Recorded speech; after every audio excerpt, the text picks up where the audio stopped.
Closing call में आपका स्वागत है। आपके साथ मैं हूं मानसी दवे और मेरे साथ मेरे दोनों सहयोगी अभिषेक सत्यव्रतम और विश्व मोहन भी जुड़े हैं। भारतीय बाजार के लिए इस नए हफ्ते की शुरुआत कुछ खास फिलहाल नहीं हुई है और इसकी वजह है क्वार्टरली नंबर्स। जी हां, ओवर द वीकेंड जो नतीजे आते दिखे उसका सीधा असर है इवेंचुअल इम्पैक्ट, जो कि हम भारतीय बाजार में आज देख रहे हैं। सुबह से ही भारतीय बाजार की शुरुआत कमजोरी के साथ, चाहे फिर वो बेंचमार्क्स हो या ब्रॉडर मार्केट्स हो, और इस वक्त विदेशी बाजार से भी कमजोरी के ही संकेत फिलहाल मिलते हुए। लेकिन चलिए यहां से आने वाले 1.5 घंटे में क्लोजिंग कॉल में आपके लिए क्या कुछ है खास ऑन द शो से शुरुआत करते हैं। उसके बाद एक एक कर सारे एलिमेंट्स आपके स्क्रीन पर लेकर आ जाएंगे। 25,600 के लेवल्स पर फिलहाल बिक वाली निफ्टी पर, बैंक निफ्टी में भी इसी तरह की गिरावट आप पाएंगे।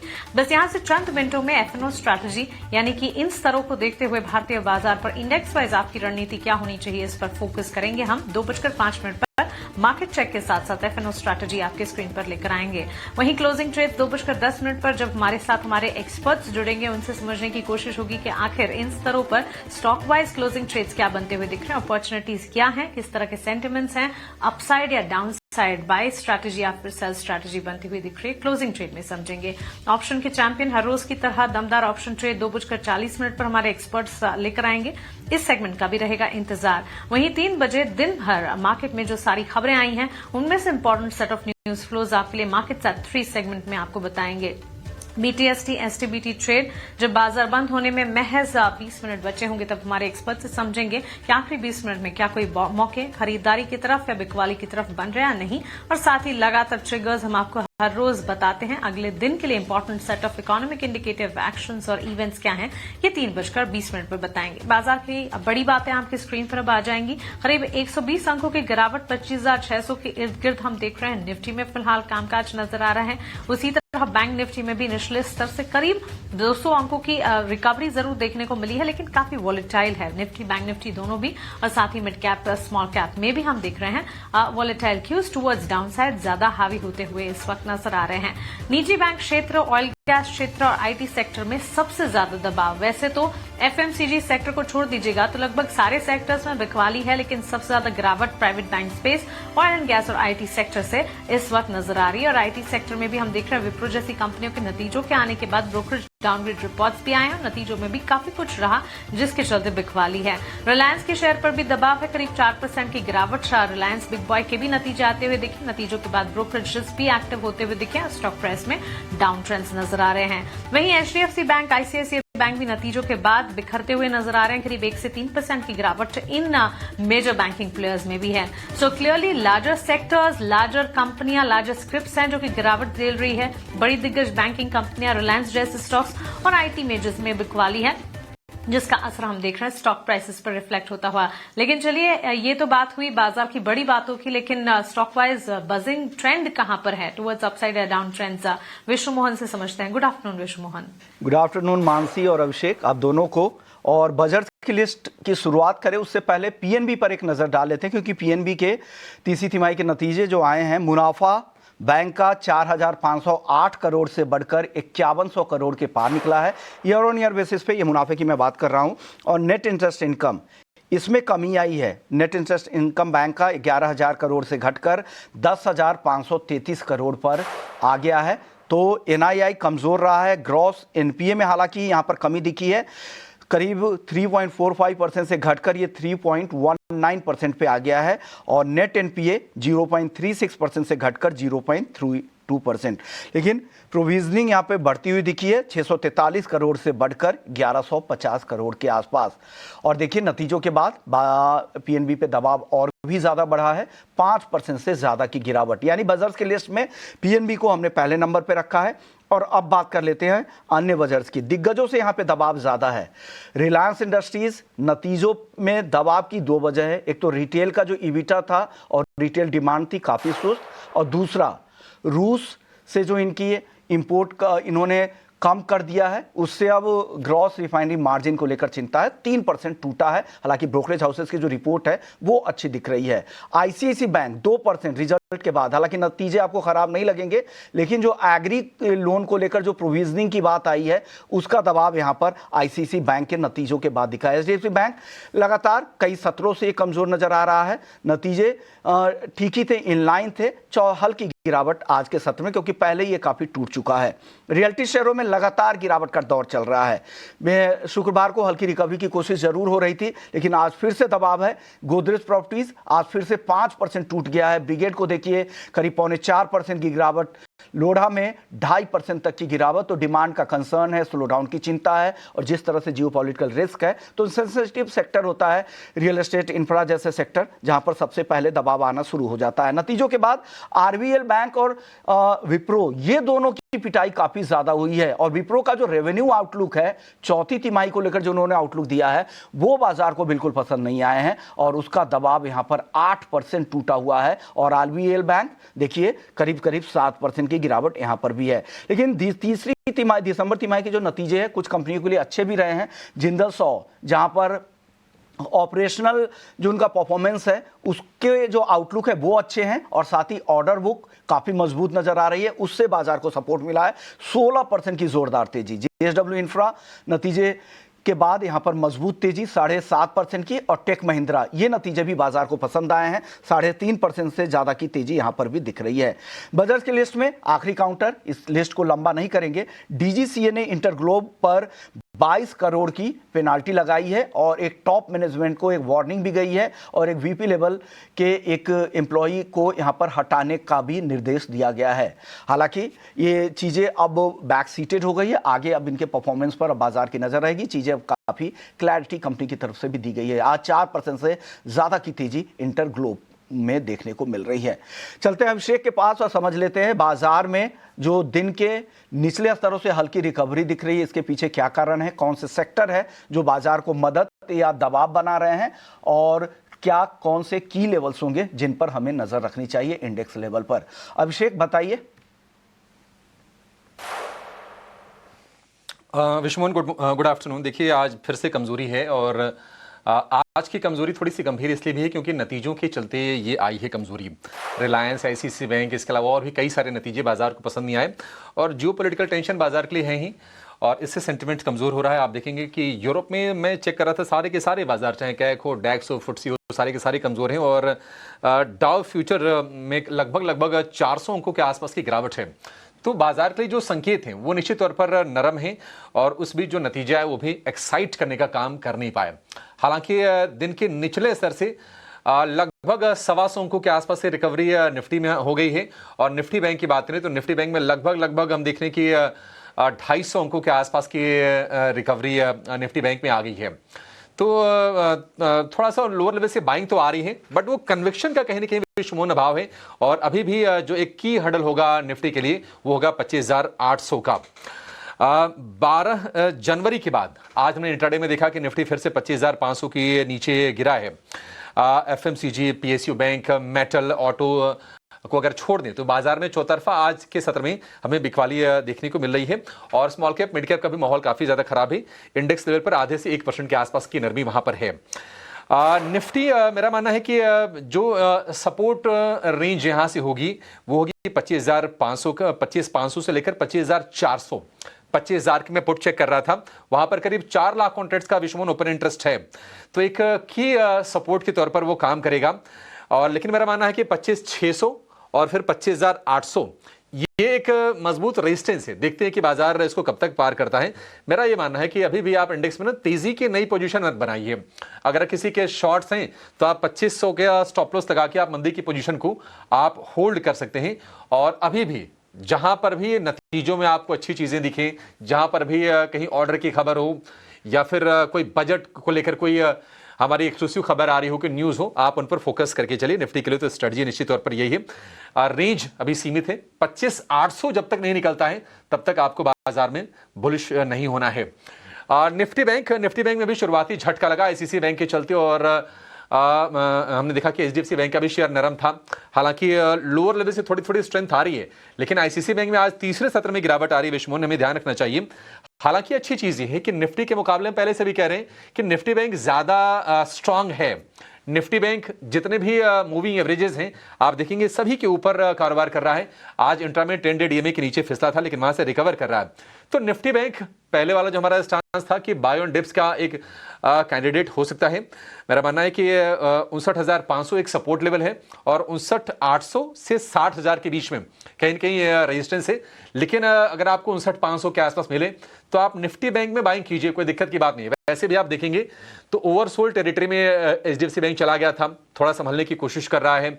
सरकारी बैंक को लेकर कोई दिक्कत नहीं है, एसबीआई अपने रिकॉर्ड हाइस के आसपास टिकने की कोशिश कर रहा है। तो वहां पर आपके लिए स्ट्रेंथ बिल्ड होता हुआ दिखाई देगा। और कहीं ना कहीं देखिए क्या है कि जो क्वार्टर 3 के अपडेट्स आए थे ना, उससे थोड़े संकेत मिले थे कि चीज़ें बेहतर होंगी। अब देखते हैं कि बाकी बैंक्स के किस तरह के नतीजे निकल के आते हैं। वैसे एचडीएफसी बैंक और आईसीसी बैंक पर ज़्यादा एक्साइटेड नहीं हो रहे, लेकिन चूंकि बहुत ज़्यादा गिरे हैं, स्पेशली अगर हम एचडीएफसी बैंक की बात करें तो वो कहीं ना कहीं आपके लिए कंफर्ट फैक्टर बन जाता है। तो HDFC bank buy on dips है, Nifty bank buy on dips है, लेकिन निफ्टी मुझे लगता है कि अभी कॉशियस रहना चाहिए। शॉर्ट हैं तो आप 25,800 के साथ होल्ड कीजिए, अदरवाइज फ्रेश लॉन्ग करने की अभी निफ्टी में सलाह मेरी तरफ से नहीं होगी। चलिए अपने एक्सपर्ट्स को जोड़ लेते हैं, उनसे समझते हैं कि बाजार में उनका व्यू क्या है। निमेश ठाकर हमारे साथ हैं और स्वाति होतकर भी हमारे साथ जुड़ गई हैं। स्वाति जी, निमेश जी, आप दोनों का बहुत शुक्रिया, स्वागत है टी9 स्वदेश पर। स्वाति जी, आपसे व्यू चाहेंगे इंडेक्स पर, कैसे देख रही है बाजार को आप? क्योंकि नेगेटिविटी आज काफी ज्यादा थी, लोअर लेवल से थोड़ी बहुत रिकवरी आ रही है, लेकिन कितनी सस्टेन होगी इसको लेकर सवाल है। आपका व्यू इंडेक्स को लेकर? Yes, first of all good afternoon everyone. Definitely आज निफ्टी ने हम लोग ने देखा है कि 100 डे मूविंग एवरेजेस के नीचे हम लोग ने ट्रेडिंग सेशन देखा है। 25,490 के ऑलमोस्ट स्टेप मारे हैं, यानी 500 के सपोर्ट लेके एक बाउंस बैक रैली देखे ना। हमें ये देखना है कि बाउंस बैक रैली ये शॉर्ट ल्यूड है या सस्टेन होती है या नहीं होती है। ऊपर में मुझे लगता है पॉजिटिव, ये kind of volatile market continued रहेगा। सेटअप लॉन्ग टर्म के लिए डेफिनेटली पॉजिटिव है, शॉर्ट टर्म के लिए लिटिल बिट कॉशियस है। अगर आज क्लोजिंग अच्छा रखती है 25,640 के अबाउ, तो मैं कहूंगी कि पुल बैक रैली हमें अच्छी खासी देखने मिल सकती है, जो निफ्टी को लेके जा सकती है 25,700 25,800 के रेंज में। अभी तो फिलहाल वो लिटिल बिट कॉशियस है, क्योंकि अगर मार्केट ब्रेथ की भी बात करें तो ऑलमोस्ट सुबह भी 1:3 का रेशो था, अभी ऑलमोस्ट 1:2 के आसपास आ रहा है। तो विच इंडिकेट्स की फिलहाल तो सेलिंग प्रेशर है मार्केट्स में। बैंक निफ्टी की अगर बात करो तो 20 डीएम में टेस्ट किया है बैंक निफ्टी स्पॉट में, एंड वहां से हम लोग ने एक रिकवरी रैली देखी है। अंडरस्टैंड 60,000 के साइकोलॉजिकल लेवल्स ब्रेकआउट नहीं दे देते बैंक निफ्टी में, तब तक हमें काफी अच्छी स्मूथ रैली अपसाइड देखने नहीं मिल सकती है। If it's break that level then 60,400 500 levels हमें आराम से देखने मिल सकते हैं। मैं कहूंगी कि बाय ऑन डिप्स मार्केट है, मुझे नहीं लगता करंट लेवल्स पे कोई मेजर इंडेक्स में पोजीशंस बनानी चाहिए, but definitely stock specific market काफी अच्छा है। सेक्टोरियल रोटेशन हमें देखने मिल रहा है, तो play with the stock specific strategy and strict stop loss के साथ रहेगा। फिलहाल मार्केट में व्यू लिटिल बिट कॉशियस है।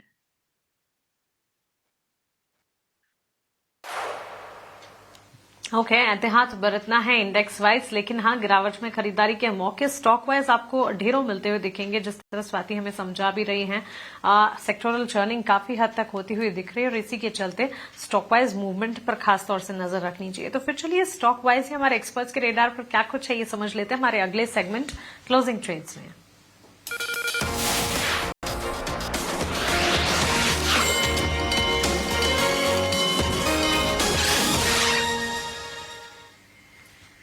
इस वक्त अगर आप देखेंगे तो स्टॉक स्पेसिफिक अप्रोचेस भी आपको एफएमसीजी, ऑटो और कुछ हद तक पीएसयू बैंक के खेमे से मिलेंगे, क्योंकि कुछ तमाम सेक्टर्स है जो कि परफॉर्म कर पा रहे हैं। HUL, Maruti, ITC, Tech Mahindra, Axis Bank जैसे काउंटर्स हैं जहां मूवमेंट है। गुड आफ्टरनून निमेश, बताएं आपकी तरफ से क्लोजिंग ट्रेड्स क्या होंगे? Very good afternoon Mansi and everyone. दो ट्रेड है, बाई साइड है। मैं मानता हूं कि मार्केट के अंदर यहाँ पर जब करेक्शन आ गया है तो एक अच्छी अपॉर्चुनिटी एंट्री करने के लिए है। पहली मेरी जो रिकमेंडेशन है वो बजाज फिनसर्व की है। अगर आप देखें स्टॉक को पिछले 4 या 5 दिनों से 200 दिन की एक्सपोनेंशियल मूविंग एवरेज का एक स्ट्रॉन्ग सपोर्ट एरिया ले रहा है, और खराब मार्केट के अंदर भी हम लोग आज के सेशन के अंदर जो है एक बाइंग इंटरेस्ट आते हुए देख रहे हैं। मेरा मानना है कि यहाँ से एक अच्छा सपोर्ट एरिया है, स्ट्रॉन्ग सपोर्ट एरिया है सेक्टर पर, यहाँ से अच्छा लग रहा है। तो मैं मानता हूँ कि बजाज फिनसर्व यहाँ से अच्छा कर सकता है। तो बजाज फिनसर्व के अंदर जो है वो बाय रिकमेंडेशन है। नीचे की तरफ अगर स्टॉप लॉस की बात करें तो 1990 का एक स्टॉप लॉस लगाना है, और ऊपर मैं मानता हूं कि 2055 तक के लेवल बजाज फिनसर्व के अंदर आने वाले दिनों में देखने को मिल सकते हैं। तो बजाज फिनसर्व पहला बाय है। और दूसरा HCL टेक के अंदर जो है वो एक अच्छा ब्रेकआउट आया है, और मैं मानता हूं कि ये ब्रेकआउट अगर सस्टेन होगा तो HCL टेक के अंदर जो है वो बड़ी मूव देखने को मिल सकती है।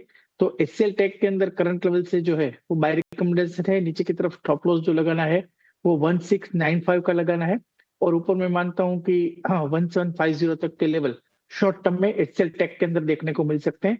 तो HCL Tech and Bajaj Finserv ये दो मेरी बाय रिकमेंडेशन है।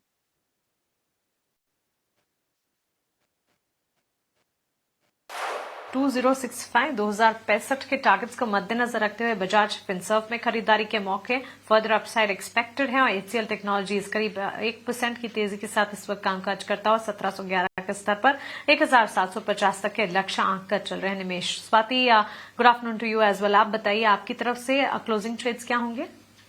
मेरे तरफ से 2 बाय कॉल है। पहला एक है टाटा कंज्यूमर। टाटा कंज्यूमर से हम देख रहे हैं कि काफी साइडवेज कंसोलिडेशन पेस में चल रहा है।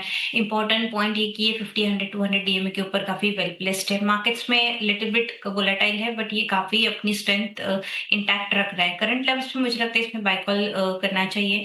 1180 के आसपास ट्रेड हो रहा है। 1160 का स्टॉप लॉस प्लेस कीजिएगा। इसमें क्षमता है कि 1230, 1240 के लेवल्स तक हमें देखने रैली मिलेगी।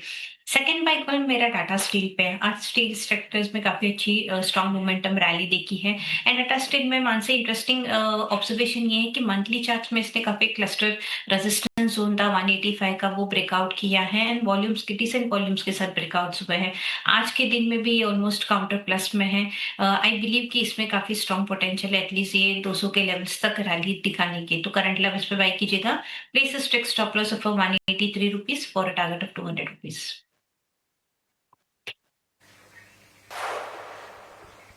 ओके, तो चलिए मेटल पैक पर भी फोकस है। हम स्वाति जी की तरफ से टाटा स्टील पर एक नजरिया बनता हुआ उनकी स्ट्रैटेजी टारगेट स्टॉप लॉसेस के साथ दोनों स्टॉक्स पर आपके स्क्रीन पर आप इस वक्त फ्लैश होते हुए देखेंगे। इस बीच मेटल स्टॉक्स में बाइंग भी इनिशिएट होते हुए दिख रही है। तमाम मेटल स्पेसेस और काउंटर्स को अगर आप देखेंगे बाइंग इंटरेस्ट वहां पर डेवलप होता हुआ हिंदुस्तान जिंक में करीब 3% की बढ़त के साथ इस वक्त कामकाज देखने को मिल रहा है 655 के लेवल्स पर।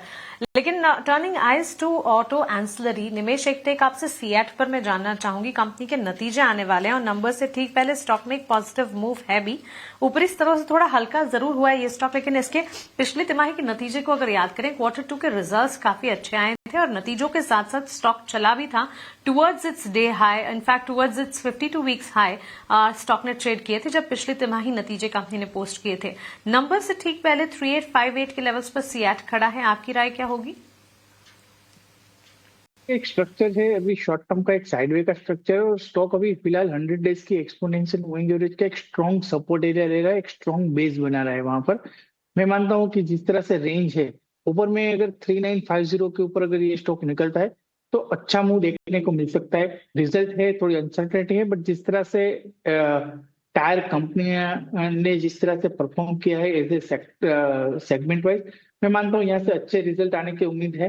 तो स्ट्रॉन्ग सपोर्ट एरिया जो है वो 3750 का है। तो अगर किसी को ट्रेड लेना है तो 3750 के नीचे का एक स्टॉप लॉस लगा के बाय कर सकते हैं और 3950 के ऊपर अगर ये स्टॉक निकलता है तो मैं एक्सपेक्ट करता हूँ कि अच्छी मूवमेंट यहाँ से देखने को मिल सकती है।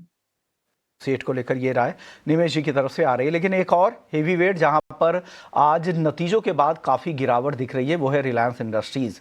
3% से ज़्यादा टूटा है।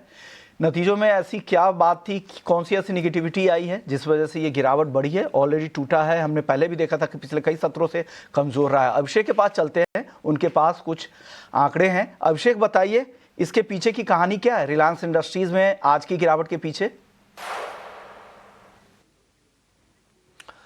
विश्वमोहन, बड़ा कॉन्ग्लोमरेट और कई सारे वर्टिकल्स है विद इन रिलायंस। आप देखेंगे O2C है, रिटेल है, जियो प्लेटफॉर्म है, न्यू एनर्जी बिजनेस है।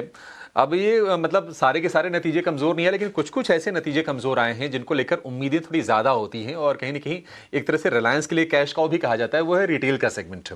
तो रिटेल के जो नंबर्स इन्होंने पोस्ट किए हैं Q3 के, ये अनुमान से थोड़े से कम आए हैं।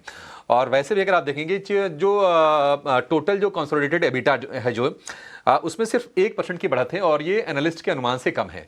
हालांकि अगर हम रेवेन्यूज की बात करें तो उसमें 10% के आसपास की ग्रोथ है, लेकिन बाजार मतलब चूंकि रिलायंस काफ़ी ज़्यादा पिटा हुआ था, तो उम्मीद ये थी कि अगर बढ़िया कुछ नतीजे आते हैं एक्साइटिंग अगर, तो फिर स्टॉक में लोअर लेवल से बाइंग आएगी, लेकिन वो हुआ नहीं। और आज हमने देखा कि नहीं, शेयर ये 3-3.5% टूट गया इंट्राडे में और लगभग 70,000 करोड़ रुपए के आसपास का मार्केट कैप साफ हो गया। 5 जनवरी को इसने हाई बनाया था, हमने देखा था कि 1611.80 का। वहां से अगर आप देखेंगे तो शेयर लगभग 12-12.5% नीचे आके आपको कारोबार करता हुआ दिखाई देगा। रिटेल कारोबार की अगर हम बात करें तो देखिए उसमें जो वो उस कारोबार में नरमी है, उसके चलते निवेशक थोड़े से चिंतित हैं, क्योंकि एबिटा सिर्फ 1.25% बढ़ा है। 6,915 करोड़ रुपए का इन्होंने आंकड़ा पोस्ट किया है।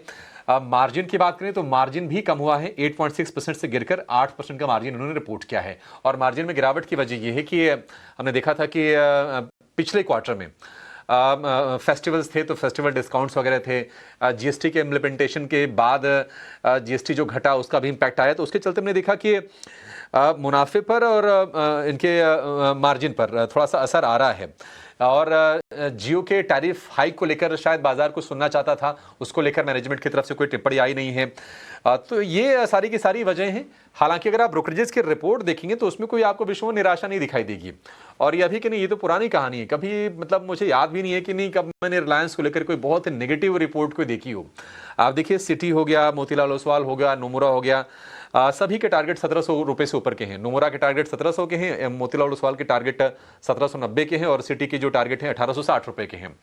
थोड़े थोड़े से ट्रिम किए हैं टारगेट, अदरवाइज बाई की रेटिंग इन दोनों के दोनों, एक एफआई ब्रोकरेज एक डोमेस्टिक ब्रोकरेज, और दोनों के दोनों बुलिश नजर आ रहे हैं रिलायंस के शेयर को लेकर, क्योंकि O2C बिजनेस है, वहां पर नंबर्स ठीक ठाक आए हैं। बाकी जियो प्लेटफॉर्म्स को लेकर आके उम्मीदें काफ़ी ज़्यादा हैं। जो कंपनी निवेश कर रही है अपनी गीगा फैक्ट्री वगैरह में, उसको लेकर भी ब्रोकरेजेस का मानना है कि वहाँ से आगे रेवेन्यूज ड्राइव होते हुए दिखाई देंगे। तो ये स्थिति है। हालांकि अगर हम शेयर की चाल की बात करें तो महीने भर में लगभग 10 से 11% के आसपास से गिरावट आ गई है। 6 महीने की बात करें तो 2% नीचे आपको शेयर दिखाई देगा और साल भर में 8% ऊपर जिस तरह के रिटर्न्स निफ्टी में आपको नजर आएंगे और लगभग उसी तरह के रिटर्न रिलायंस में है। लेकिन ये चिंता की बात तो है ही, क्योंकि कहाँ 1611 रुपए का भाव और कहाँ पर फिलहाल 1410 रुपए के आसपास के प्राइसेस आपको नजर आएंगे। आज किसी तरह से 1400 रुपए का लेवल बचा है, तो गिरावट काफी ज्यादा हो गई है। और ये देखिए डिबेट का ये हमेशा वो होता है कि रिलायंस को गिरे तो कैसे देखें। तमाम एक्सपर्ट्स उनका यही व्यू होता है कि ठीक है, बाइंग अपॉर्चुनिटी है, तो अगर आपको लंबी अवधि के लिए लेना है तो ठीक है, उसमें कोई दो राय नहीं है। लेकिन इस पर एक जरा व्यू ले लेते हैं कि क्या रिलायंस की जो गिरावट है आज, क्या उस पर फुल स्टॉप लग जाएगा? क्योंकि आप देखें तो लगातार प्रेशर हम देख रहे हैं शेयर में। बीच में 1-2 दिन हल्की फुल्की बाइंग आई थी, लेकिन फिर से सेलिंग प्रेशर आज के सत्र में हम देख रहे हैं। स्वाति जी, आपका व्यू रिलायंस को लेकर क्या करना चाहिए ma'am? Abhishek ji, long term view definitely positive है। आज तो ओनली द कंसर्न पॉइंट कि आज 200 डे मूविंग एवरेजेस का ब्रेकडाउन हुआ है, तो थोड़े सेंटीमेंट्स चेंज होते हुए हमें नजर आएंगे यहाँ। और इंटरेस्टिंग ऑब्जर्वेशन ये भी कि ये ओवरसोल्ड जोन अप्रोच भी कर रहा है, तो मुझे लगता है अगर डेप्थ आता है भी तो ऑलमोस्ट यहाँ से और 50 रुपए मैक्सिमम गिर सकता है। 1350 1360 काफी क्लस्टर सपोर्ट जोन है जो हम लोग ने फॉर्म होते हुए देखे हैं in the month of August of 2025। वो काफी स्ट्रॉन्ग सपोर्ट जोन है। अगर कोई भी डेप्थ आता है 1360 1350 के, डेफिनेटली बाय करना चाहिए। इसमें जिस हिसाब से हम लोग ने एक फॉल देखा है, आई बिलीव कि इसमें क्षमता है वापस 1570 टू 1600 के लेवल्स हमें देखने मिलेंगे। अगर लंबा नजरिया देखते हो तो 2000 के टारगेट्स डेफिनेटली ओपन हो जाते हैं, तो डेप्थ में बाय करना चाहिए रिलायंस इंडस्ट्री। खरीदे, लेकिन लंबी अवधि का भी नजरिया रखे, ये भी आप ध्यान रखिएगा रिलायंस इंडस्ट्रीज को लेकर। BHEL भारत हेवी इलेक्ट्रिकल्स को लेकर बातचीत करते हैं। आज कंपनी ने नतीजे पेश किए हैं और कंपनी का जो मुनाफा है 3 गुना हो गया है। पिछले साल इसी तिमाही में, तीसरी तिमाही में 125 करोड़ का मुनाफा कंपनी ने पोस्ट किया था, जो बढ़कर 382 करोड़ 382 करोड़ का मुनाफा हुआ है।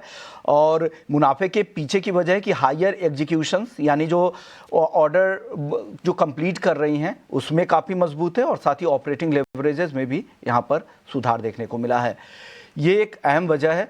BHEL को लेकर निमेश जी, आपकी राय क्या लग रही है? हालांकि स्टॉक आज सुस्त है, आगे क्या कुछ संभावनाएं हैं, तेजी कुछ दिख रही है?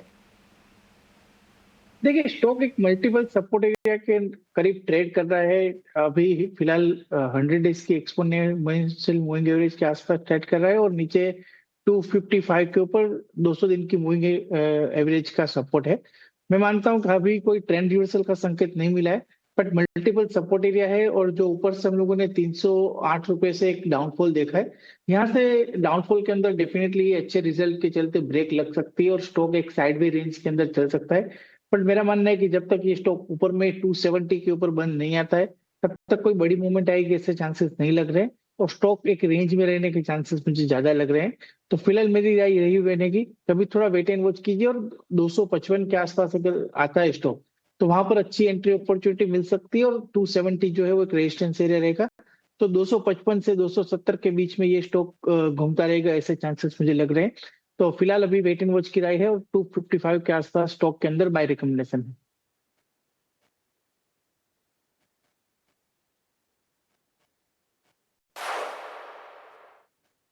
ओके तो चलिए, भारत हैवी इलेक्ट्रिकल्स लिमिटेड पर ये टेक इस वक्त हमें मिलता हुआ। इस बीच IRFC के तिमाही नतीजे आते हुए दिखे हैं। अपनी स्क्रीन पर इस वक्त आप देख रहे हैं कंपनी के नंबर्स में मुनाफे के फ्रंट पर बढ़त हाथ लगी है, कंपनी की इनकम में भी बढ़ोतरी देखने को मिली है। हालांकि स्टॉक प्राइस में हम डाउन ट्रेंड्स देख रहे हैं, बिकवाली का दबाव यहां पर फिलहाल रिफ्लेक्ट होता हुआ। कंपनी के मुनाफे में 1631 करोड़ से मुनाफा बढ़कर 1802 करोड़ पर आता हुआ दिखा है, जो कि सालाना आधार पर बढ़ोतरी है।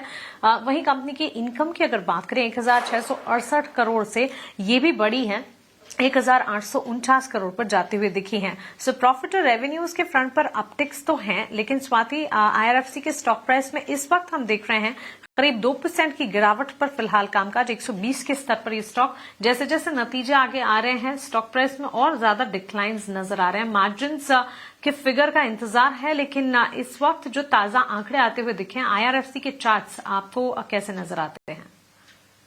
IRFC के चार्ट्स मुझे कोई इंटरेस्टिंग पॉजिटिव विटनेस नहीं हो रहा है। द रीजन बिहाइंड कि ये नो वंडर अभी 50 डेज मूविंग एवरेज के आसपास होवर हो रहा है। 120 का एक इमीडिएट सपोर्ट लेवल है, अगर वो ब्रेक डाउन होता है तो हम और मेजर सेलिंग प्रेशर हमें नोटिस होगा, which will take a stock back towards 210 110 तक मुझे लगता है कि इसमें फॉल देखने मिल सकता है।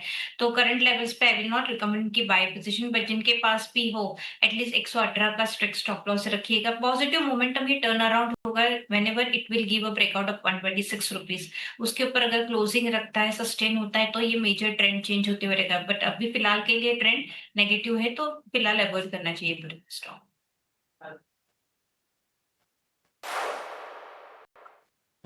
ठीक है, नतीजों के ठीक बाद स्टॉक में डाउन ट्रेंड्स हम देख रहे हैं। ट्रेंड टेक्निकली नेगेटिव नजर आ रहा है। अगर पोजीशन है बरकरार रखा जाए, लेकिन नई पोजीशन से बिल्कुल दूर रहने की, अवॉइड की राय फिलहाल IRFC पर मिल रही है। इंडिया अफ्रीक्स में 4% के स्पाइक्स नजर आ रहे हैं, in itself a concern. Advance decline ratio में डिक्लाइंस का पलड़ा भारी। निफ्टी, बैंक निफ्टी, सेंसेक्स और छोटे मझौले इंडेक्स में भी गिरावट। मिड कैप, स्मॉल कैप में भी बिकवाली का दबाव। लेकिन चलिए यहां पर एक छोटे से ब्रेक के लिए रुक रहे हैं। ब्रेक के उस पर चर्चा जारी रहेगी।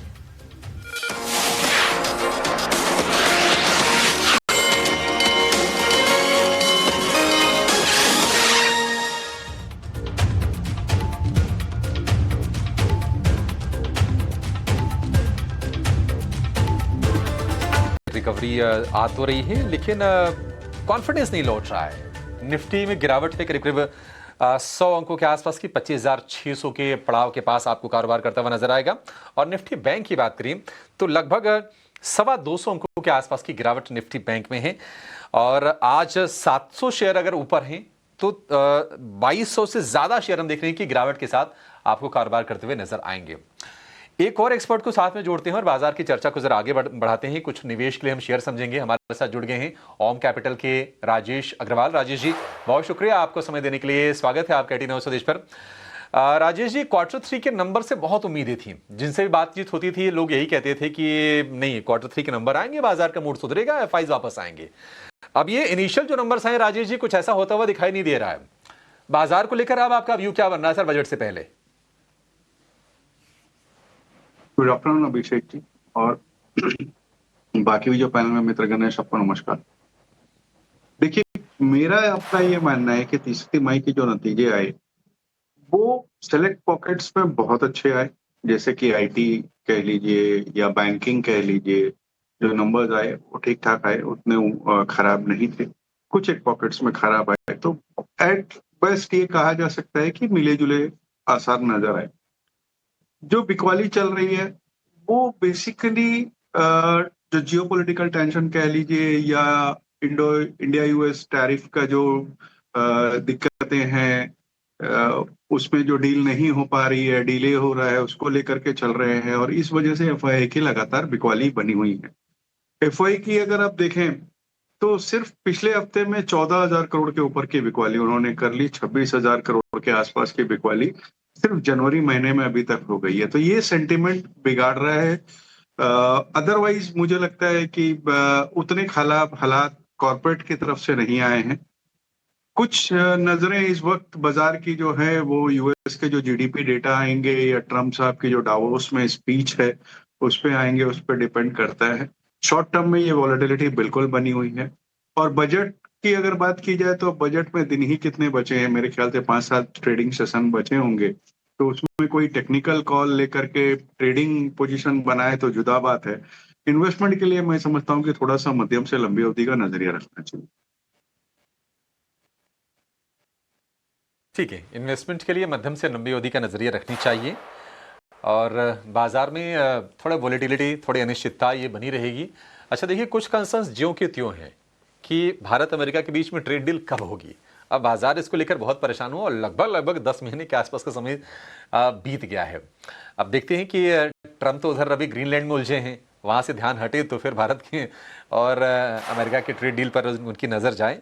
हालांकि वर्चुअली दोनों देशों के ट्रेड जो रिप्रेजेंटेटिव्स हैं उनके बीच में बातचीत चल रही है। देखते हैं क्या कुछ अपडेट आगे आता है। लेकिन राजेश जी, एक शेयर आज हमने देखा कि बाइंग आई है, इंटरग्लोब एविएशन 4% ऊपर, 4,900 रुपए के ऊपर भाव निकल गया और इन पर डीजीसी ने पेनाल्टी लगाई है। हालांकि इतनी बड़ी पेनाल्टी कभी लगी नहीं फ्लाइट डिस्रप्शन को लेकर, लेकिन डिस्रप्शन भी इतनी बड़ी कभी हुई नहीं थी, ये भी सच बात है।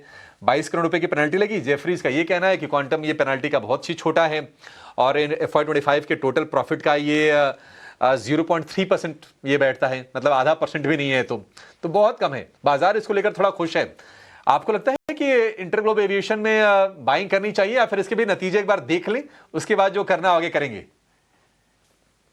अभिषेक जी, ऐसा है कि दो चीजें हैं आपके सवाल में। एक पेनल्टी की बात है। मेरा खुद का मानना है कि ये 22 करोड़ की पेनल्टी बहुत ही कम लगाई गई।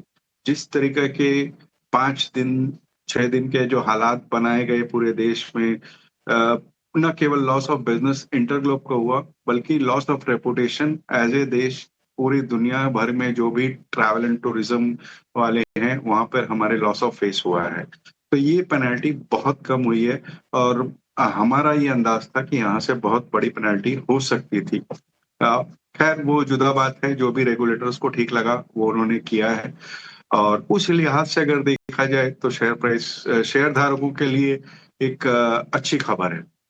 जहां तक नए निवेश की बात है, मैं समझता हूँ थोड़ा रुकना चाहिए। आज की जो बढ़त है वो सिर्फ पेनल्टी कम लगी है, उसके लिए बाउंस बैक देखा जा सकता है। अदरवाइज अगर आप देखें तो जो 5 दिन जो बंद हुए या फिर जो नए रेगुलेशंस उनके स्टाफ को लेकर के होंगे, इन सब चीजों का जो खामियाजा है वो इस तिमाही के नतीजे में पड़ता हुआ नजर आएगा और वहां पर एक नीजक रिएक्शन नीचे की तरफ आ सकता है। तो वहां पर अगर करीब 4500 के आसपास आता है तो खरीदारी की सलाह रहेगी। लेकिन वैसे मैं कहूंगा कि एक बार नतीजों का इंतजार करना चाहिए, कम से कम इन्वेस्टमेंट वालों के लिए। बिल्कुल सही बात है सर, नतीजों का वेट कर लेना चाहिए।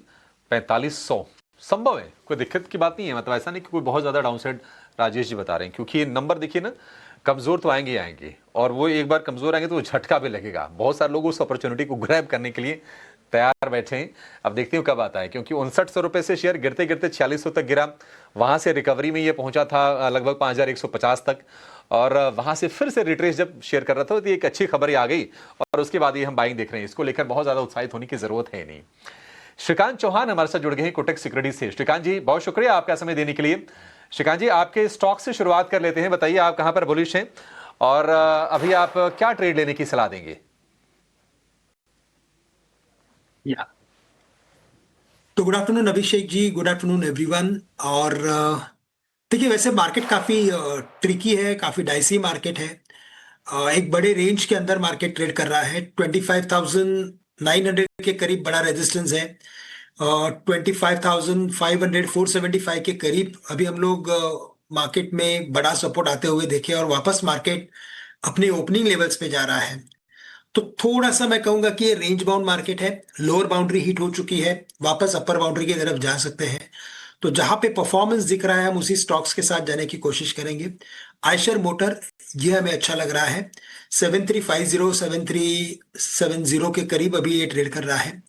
यहां से अगर तेजी बनती है तो आयशर मोटर वापस से एक बार 7500 या 7550 तक के लेवल्स दिखा सकता है। करंट लेवल से मैं लॉन्ग करूंगा तो मेरा स्टॉप लॉस होगा 100 रुपए का होगा।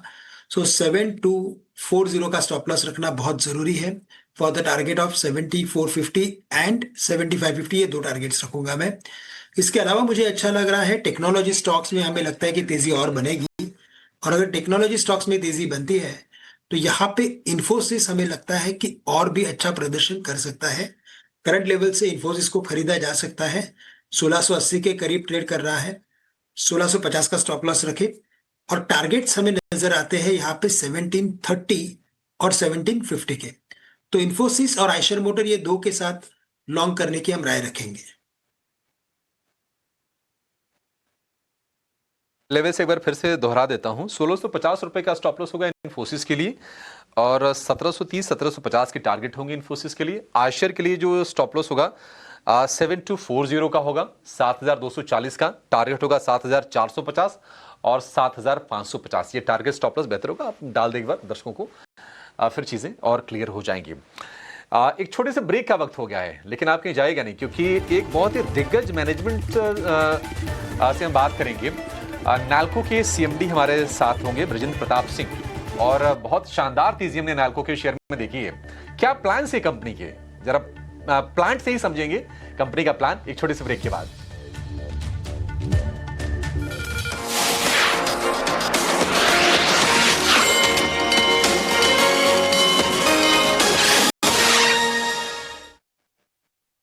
AU करंट अकाउंट के साथ मिलता है free UPI QR overdraft facility और एक ही ऐप से बैंक के सारे काम। AU से करीब करीब 115 अंकों की रिकवरी निफ्टी बैंक में दिख रही है, और वहीं निफ्टी में दिख रही है। निफ्टी बैंक को अगर आप देखें तो यहाँ पर 300 अंकों से ज्यादा की रिकवरी निचले स्तरों से बैंक निफ्टी में दिख रही है। लेकिन चलिए ऑप्शंस में क्या मौके हैं ये आपको बता देते हैं ऑप्शंस के चैंपियन में।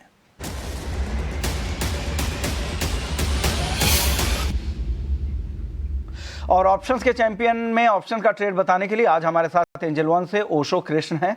ओशो, बताइए आपकी तरफ से ऑप्शंस का ट्रेड आज क्या है? Very good afternoon. आज ऑल्दो मार्केट काफी चैलेंजिंग है, बट जो स्टॉक एक पॉजिटिव ट्रैक्शन दिखा रहा है सुबह से, वो है बजाज फाइनेंस। बजाज फाइनेंस में टेक्निकली भी एक अच्छा इनिशियल रिवर्सल का सिग्नल दिखने को मिल रहा है, एंड डेरिवेटिव डेटा पे भी लॉन्ग एडिशन होते हुए दिखाई दे रहे हैं। सो बजाज फाइनेंस के 980 का कॉल ऑप्शन खरीदने की राय है। नियरली 8 रुपीज के आसपास चल रहा है, तो 7.5 से 8 रुपए के बीच में खरीदने की राय है। 2 रुपए का स्टॉप लॉस मेंटेन करना है, एंड 20 रुपए के टारगेट के लिए पोजीशन को होल्ड करने की राय बनेगी। जो मैक्सिमम रिस्क है वो नियर अबाउट 4100 का रहेगा, और मैक्सिमम प्रॉफिट टारगेट अचीव होने पे 9300 के देखने को मिल सकते हैं। तो यहाँ पे बजाज फाइनेंस की 980 की कॉल 7 रुपये 50 पैसे से 7 के बीच के में खरीदे। इसके प्रीमियम का जो टारगेट है 20 का है, स्टॉप लॉस 2 का है। शुक्रिया ओशो, आपने वक्त निकाला, हमारे दर्शकों को ऑप्शंस का एक ट्रेड बता दिया। लेकिन जो भी ऑप्शंस में ट्रेड करते हैं, फ्यूचर और ऑप्शंस में ट्रेड करते हैं, उनके लिए सेबी की तरफ से जो डिस्क्लेमर है वो ज़रूर ध्यान रखिए कि यहाँ पर 10 में से 9 लोगों को नुकसान होता है और एफएनओ ट्रेडर्स को औसतन 1 लाख रुपए का नुकसान होता है। घाटा होने के बाद भी 28% उनके पैसे ट्रांजैक्शन के तौर पे चले जाते हैं। मुनाफा होने पर भी उनके 15 से 50% ट्रांजैक्शन के तौर पर ही खर्च हो जाता है।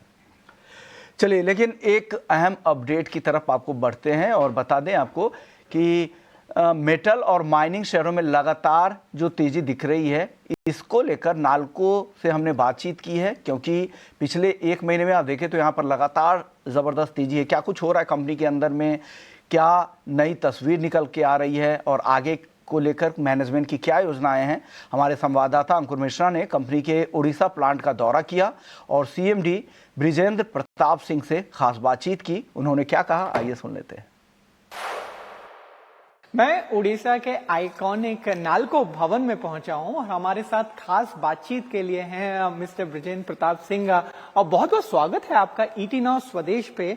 एक साल आपने पूरा किया ऑफिस में और इस एक साल में शेयर ने बड़ी दौड़ लगाई है और आपने चैलेंजिंग टाइम्स को नेविगेट किया है और नंबर्स खुद बोल रहे हैं। आप FY25 के नंबर्स की बात करें तो रिकॉर्ड प्रॉफिट हुए। आप H1 यानी कि इस साल के जो पहली छमाई के नंबर्स हैं वो भी अपने आप में एक रिकॉर्ड साबित करते हैं। अब जाहिर सी बात है जो आपके स्टेक होल्डर्स शेयर होल्डर्स सवाल पूछेंगे कि FY26 में रन रेट कैसा रहेगा। FY26 में हमारा रन रेट जरूर मेंटेन रहेगा। अभी हम जिस लेवल तक प्रोडक्शन का लेवल हम पहुंचे हैं वो लेवल हम एलुमिना में हमारा प्रोडक्शन में काफ़ी ग्रोथ हुआ है। लास्ट ईयर जो हमारा एलुमिना प्रोडक्शन था करीब 20,50,000 था। इस साल हम लोगों ने शुरू में टारगेट लिया था 22,50,000 का और अभी हम करीब 60-70 हज़ार एक्सेस प्रोडक्शन में चल रहे हैं। हम सोच रहे हैं कि करीब 23 लाख में हम पहुंचेंगे एलुमिना प्रोडक्शन। मेटल प्रोडक्शन जो कि लास्ट ईयर हम 4,60,000 किए थे, इस साल हम लोगों ने टारगेट लिया है 4,70,000 का और हम 1-1.5 हज़ार उससे आगे ही चल रहे हैं जो रेट में हम चल रहे हैं। तो हम 4,70,000 से ऊपर फिनिश करेंगे। तो FY26 हमारा फिजिकल परफॉर्मेंस में अच्छा फिनिश होगा। फाइनेंशियली भी हम H1 में बहुत अच्छा किए हैं। ऑफ कोर्स एलुमिना का जो रेट्स है, एलुमिना के प्राइजेस जो कि अभी कम चल रहे हैं। लास्ट ईयर हमको एवरेज एलुमिना प्राइजेस $585 मिला, वो अभी करीब $320 में अभी स्पॉट प्राइजेस फिक्स हो रहे हैं। वहाँ पे हमारा एक एरिया है, कंसर्न एरिया है, बट हम उसको कंपनसेट कर रहे हैं एलुमिना का प्रोडक्शन बढ़ा के, वॉल्यूम हम ज़्यादा कर रहे हैं जिससे हमारे ओवरऑल रेवेन्यूज बढ़े और उसके कॉस्ट कम कर रहे हैं। कॉस्टिक सोडा का कंजम्पशन हम कम किए हैं। लास्ट ईयर हमारा कॉस्टिक सोडा कंजम्पशन जो कि 121 kg पर टन था वो अभी हमारा 105-106 kg पर टन के आसपास चल रहा है और दूसरे स्पेसिफिक कंजम्पशन में भी हम इम्प्रूवमेंट लाए हैं। मीन्स कॉस्ट हम कम किए हैं, रेवेन्यूज बढ़ाए हैं जिससे हमारा प्रॉफिटेबिलिटी में फ़ायदा होगा। हम स्पेसिफिक एरियाज की बात करें, आपने पहले माइनिंग की बात करी, अब बॉक्साइट माइनिंग में भी आपने रिकॉर्ड नंबर्स पेश किए वहां पे।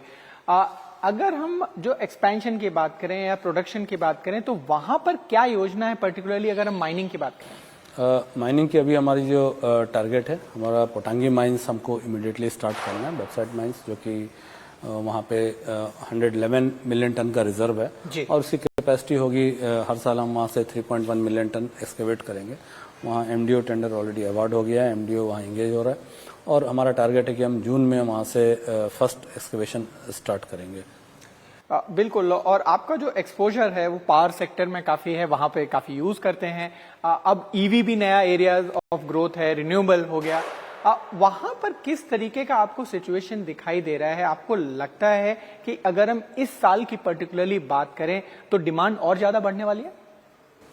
EVs एंड सोलर की बात करें, EVs एंड सोलर में ऑफकोर्स डिमांड रहेगा क्योंकि जहाँ तक कि पॉल्यूशन लोड हम देख रहे हैं, हर जगह पॉल्यूशन के लोड बढ़ रहे हैं, तो EV सेक्टर तो ग्रोइंग सेक्टर है।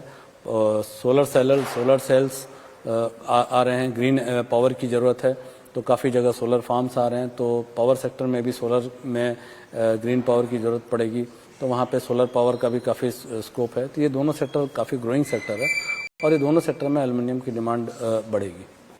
आपके हम लॉन्ग टर्म विजन की बात कर लेते हैं। इस साल तो आपने शानदार परफॉर्मेंस दिया है, लेकिन आगे जाकर अगले 4 से 5 साल में कंपनी की क्या योजना है?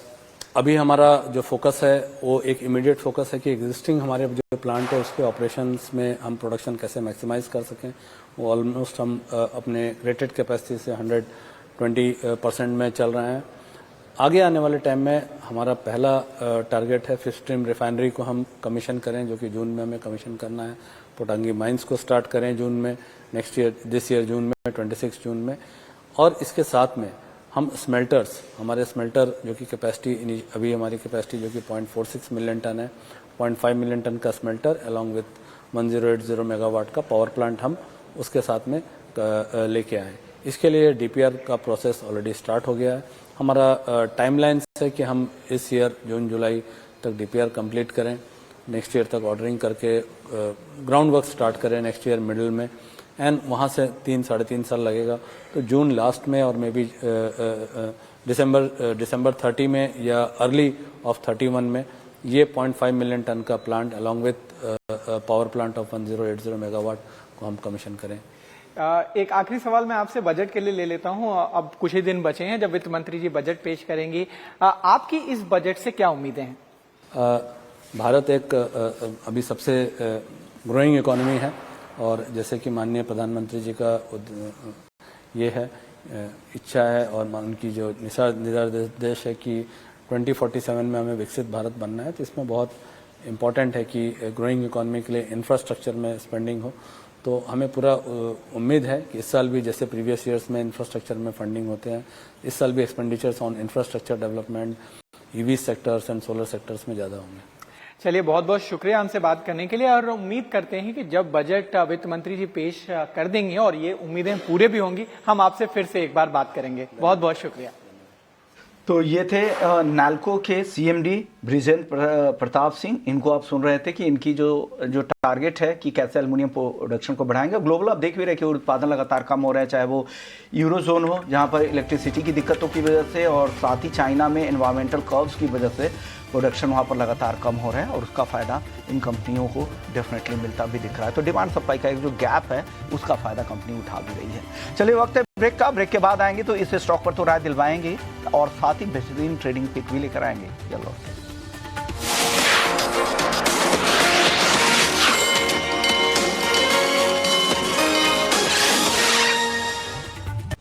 In association with SBI, the banker to every Indian truly.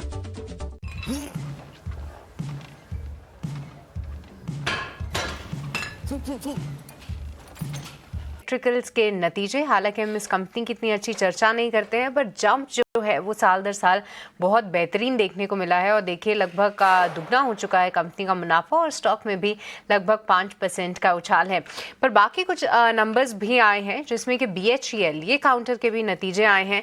हालांकि जो नतीजे थे वो अनुमान से थोड़े से कमज़ोर रहे थे, पर जी हाँ, अगर हम कंपनी की आय को देखें तो वो उसमें काफ़ी एक अच्छा बढ़त हम साल दर साल ज़रूर देख सकते हैं और स्टॉक में देखिए अभी रिकवरी निचले स्तरों से जारी ज़रूर है।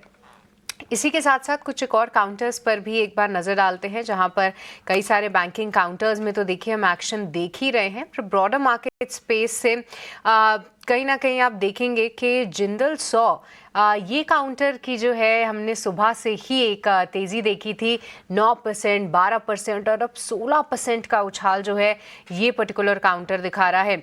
एक बार श्रीकांत जी आपसे ही राय लेते हैं जिंदल 100 पे, कैसे देख रहे हैं आप आज के बिल्डअप को? क्या ये जो मूव है वॉल्यूम बैक्ड है और क्या आगे भी तेज दौड़ लगाने के लिए तैयार है ये काउंटर?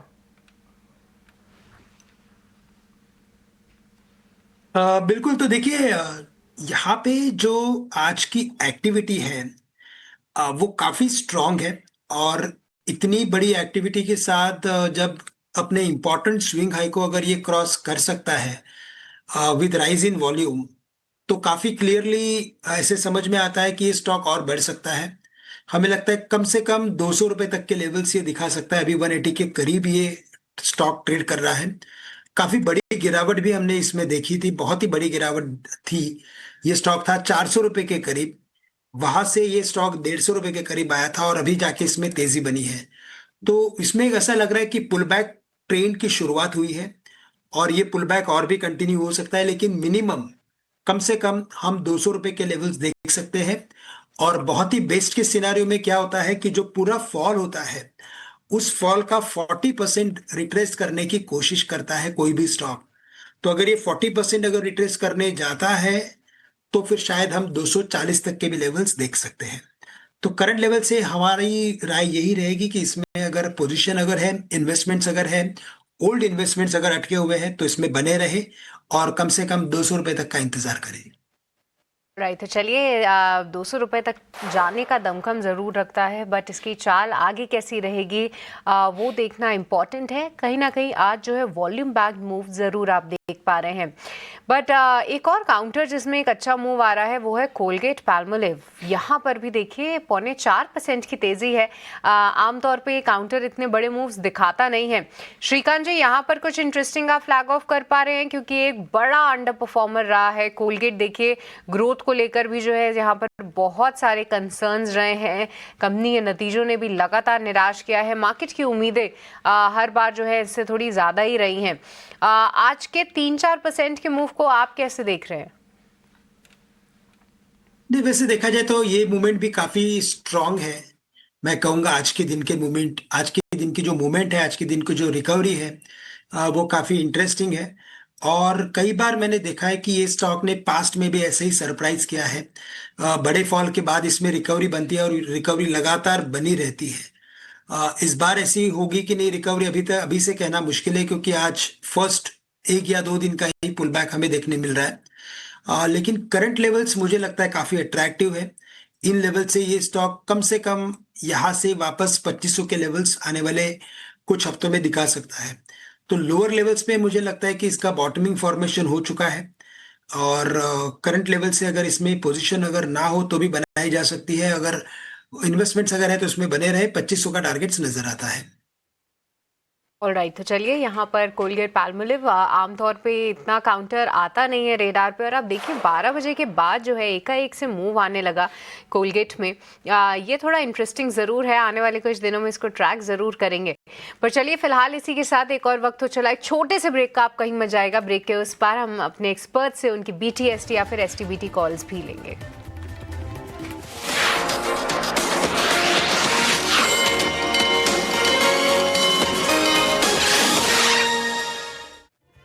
AU सेविंग्स अकाउंट में मिलते हैं amazing benefits, paperless banking and higher interest, वो भी हर महीने। Money money money money every month. सोच बदलो और बैंक भी।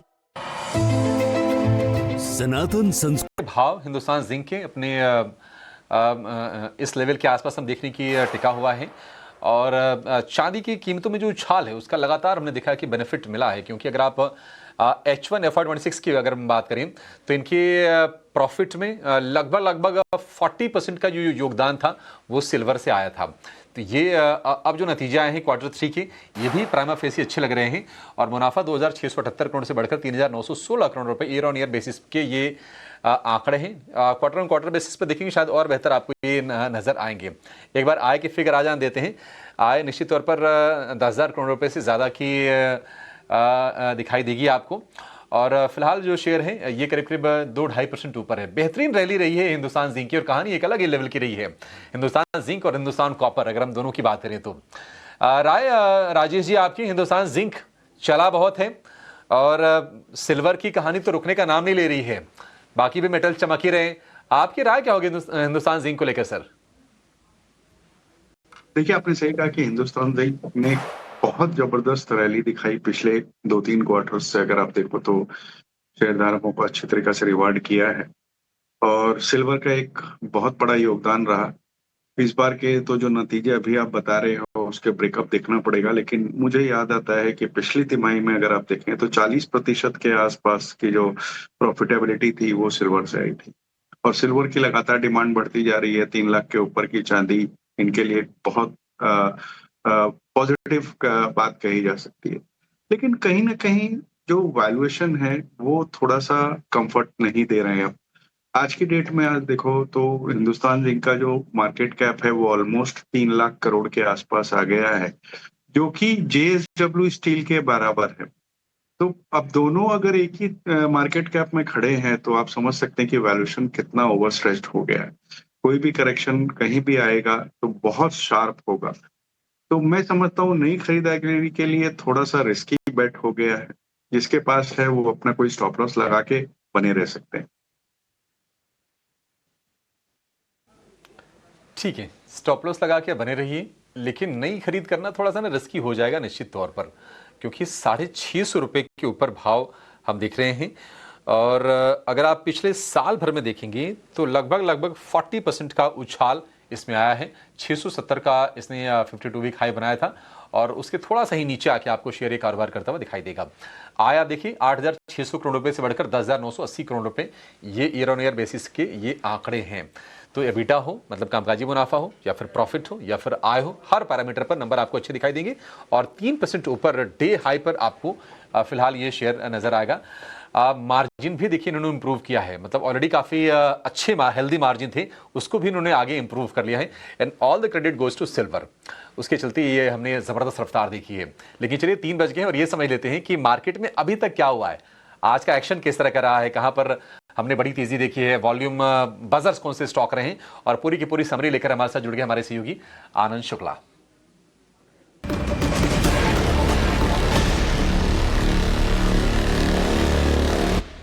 आनंद बताइए कैसा कारोबार हुआ है आज? जी हाँ अभिषेक, अभी तक के बाजार की तरफ देखेंगे तो बाजार में निचले स्तर से तो रिकवरी देखने को मिल रही है, लेकिन बाजार अभी भी लाल निशान में कारोबार करता नजर आ रहा है। इसलिए गिरावट वाले सेक्टर की ही बात कर लेते हैं। आज रियल्टी शेयरों पर दबाव देखने को मिल रहा है। गोदरेज प्रॉपर्टीज, इसके अलावा डेल्टा कॉर्प, शोभा डेवलपर्स, इन तीनों शेयरों में 2 से 5% की आज गिरावट देखने को मिल रही है। इसके अलावा वॉल्यूम वाले शेयरों की तरफ देखें तो जिंदल शाह का जो शेयर है वो स्टील पाइप सेगमेंट में कंपनी का जो ऑर्डर बुक है वो रिकॉर्ड हाई पर पहुंच गया है। शेयर करीब 14 से 15% की शानदार तेजी पर कारोबार करता नजर आ रहा है और औसत से काफ़ी ज़्यादा वॉल्यूम देखने को मिल रहा है। इसके अलावा विप्रो की बात करें तो डील बुकिंग 6 महीने के निचले स्तर पर पहुंच गया है कंपनी का। साथ ही साथ नतीजे जो आए थे उसमें मुनाफे में गिरावट देखने को मिली थी। आज शेयर में 7 से 8% की भारी गिरावट देखने को मिल रही है और औसत से 7 गुना ज़्यादा वॉल्यूम देखने को मिल रहा है। टीटीके हेल्थ की बात करें तो 2% ऊपर कारोबार करता नजर आ रहा है शेयर और औसत से 6 गुना ज़्यादा वॉल्यूम यहाँ भी देखने को मिल रहा है। कई सारी कंपनियों के नतीजे आ रहे हैं, उनकी बात कर लेते हैं। हैट्सन एग्रो के नतीजे की तरफ देखेंगे तो जो मुनाफा है वो 20 करोड़ बढ़ा है ईयर ऑन ईयर बेसिस पे। साथ ही साथ आय की बात करें तो आय में भी करीब 300 करोड़ की बढ़ोतरी देखने को मिली है। एबिडा और एबिडा मार्जिन में बढ़ोतरी के चलते शेयर करीब 2 से 3% ऊपर कारोबार करता नजर आ रहा है। पीएनबी के नतीजों की बात करें तो जो मुनाफा है वो हल्का सा बढ़ा है, 4,500 करोड़ से बढ़कर 5,000 करोड़ पहुंच गया ईयर ऑन ईयर बेसिस पे। लेकिन नेट इंटरेस्ट इनकम में गिरावट आई है, 11,000 करोड़ से घटकर अब 10,500 करोड़ पहुंच गया है। साथ ही साथ ग्रॉस एनपीए और नेट एनपीए भी घटी है, लेकिन शेयर पर आज हल्का सा दबाव देखने को मिल रहा है। खबरों की बात करें तो सिंजीन पर खबर आई है, कंपनी ने ब्रिस्टॉल के साथ जो करार है उसे बढ़ाया है। इन्होंने लॉन्ग टर्म रिसर्च के लिए करार किया था, अब उस करार को बढ़ाकर 2035 तक के लिए कर दिया है, जिसके चलते शेयर आज हरे निशान में कारोबार करता नजर आ रहा है। अंत में एक ब्रोकरेज रिपोर्ट की बात करें तो पॉलीकैप पर ब्रोकरेज रिपोर्ट आई है मॉर्गन स्टैनली की। इन्होंने ओवरवेट की रेटिंग दी है और जो लक्ष्य है उसे बढ़ा दिया है। लक्ष्य 9,373 से बढ़ाकर अब 9,659 रुपये का दिया है। साथ ही साथ इनका ऐसा मानना है कि Q4 और नियर टर्म में जो वॉल्यूम ग्रोथ है वो बरकरार रहेगी। इसके अलावा वायर सेगमेंट में जो रीस्टॉकिंग है वो जारी रहने की इन्होंने संभावना जाहिर की है, जिसके चलते शेयर 4 से 5% ऊपर कारोबार करता नजर आ रहा है। तो 3 बजे तक की ये बड़े अपडेट्स थे जहां पर आज एक्शन देखने को मिल रहा है। ठीक है आनंद, बहुत शुक्रिया आपका सारा का सारा अपडेट बताने के लिए। इस बीच देखिए आईएमएफ की तरफ से यानी कि इंटरनेशनल मॉनेटरी फंड की तरफ से भी एक अपडेट आया है और उन्होंने FY26 में भारत का जो ग्रोथ अनुमान है उसको बढ़ा दिया है और बढ़ाकर कर दिया है 7.3%। 7.3% ये वही लेवल है। आज ही हमने देखा कि मूडीज की तरफ से भी ये अनुमान आया FY26 के लिए सेम 7.3% का। आपको याद होगा कि आरबीआई का भी जो ग्रोथ का अनुमान है, आरबीआई ने भी दिसंबर में ग्रोथ का अनुमान 6.8% से बढ़ाकर 7.3% कर दिया था। और वैसे भी Q2 के नंबर बहुत अच्छे आए थे, 8.2% की ग्रोथ निकल के आई थी भारत की जीडीपी ग्रोथ की। और पिछले 4 तिमाहियों से जीडीपी ग्रोथ लगातार बढ़ रही है और ये एक हेल्दी नंबर FY28 के लिए भारत का जीडीपी ग्रोथ का अनुमान उन्होंने दिया है 6.4% का। तो रेस्ट ऑफ द वर्ल्ड अगर आप देखेंगे तो उसके मुकाबले कहीं बेहतर ग्रोथ निकल के आ रही है और FY26 के अनुमान में उन्होंने 0.7% की बढ़ोतरी की है, उसको कर दिया है 7.3%, यानी कि 6.6% से बढ़ाकर अब कर दिया है इन्होंने 7.3% का। श्रीकांत जी, एक ना राय मैं आपसे लेना चाहूंगा। वैसे नीलेश जी हमारे साथ जुड़ गए हैं, उनकी कुछ बहुत ही इंटरेस्टिंग हमारे पास पिक्स भी होंगी, लेकिन देखिए बहुत सारे लोग ऐसे पूछते हैं कि सब कुछ बढ़िया है, जब जीडीपी ग्रोथ इतनी पिकअप कर रही है तो फिर प्रॉब्लम कहां पर है कि बाजार क्यों फंस रहा है और एफआईएस क्यों नहीं आ पा रहे हैं? ये जवाब देना मेरे लिए बड़ा मुश्किल हो जाता है सर। अभिषेक जी, सबसे बड़ा मुझे जो रीजन लग रहा है वो यही है कि जो अपनी करेंसी है वो लगातार वीक हो रही है। गवर्नमेंट उसे कंट्रोल करने की कोशिश नहीं कर रहा है क्योंकि हमारा जो एक्सपोर्ट है वो राइट नाउ फंसा पड़ा है और टैरिफ से रिलेटेड जो भी इश्यूज है वो अभी भी अनरिजॉल्व है। तो मुझे लगता है जब तक टैरिफ से रिलेटेड इश्यूज के ऊपर कोई स्पेसिफिक स्टेटमेंट नहीं आता है या जब तक कोई स्पेसिफिक सॉल्यूशन नहीं आता है तब तक मुझे लगता है कि बाजार ऐसे ही अटका रहेगा।